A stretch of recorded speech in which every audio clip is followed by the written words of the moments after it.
ঠিক আছে কি নামাবো এবার দেখো। হ্যাঁ নামিয়ে নাও, এবারে হয়ে গেছে, সোনুর তরকারি হয়ে গেছে।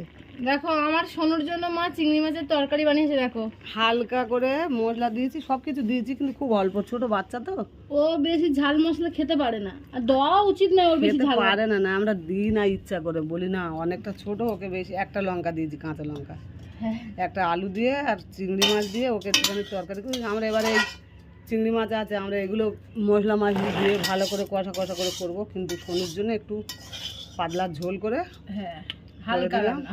আর দেরি হবে আমাদের এই রান্নাটা, একটু দেরি হবে, দেরি হবে, সবে আর ওরও তো হচ্ছে খিদে পেয়েছে। ঘুম পেয়ে গেছে বাচ্চাটা, ঘুমও পেয়ে এক্ষুনি গেছে। হ্যাঁ ঘুমাতে যাবে, তো আমি ওর জন্য আলাদা করে বসিয়ে দিয়েছি, তরকারিটা হয়ে গেছে। ওর বাবা বললো মা সোনু খেয়ে যেটা বাঁচবে কিন্তু আমাকে দেবে, ওই জন্য একটু বেশি করে দিয়েছি চিংড়ি মাছ, একটু বেশি বাবা করে দিয়ে ছেলের হয়ে যাবে একটু একটু বাবা করে। ছেলের হয়ে যাবে। চল এবারে তুমি যাও হ্যাঁ হ্যাঁ গিয়ে এই যো দাঁড়াও, এখন দাঁড়াও দেখি। দেখো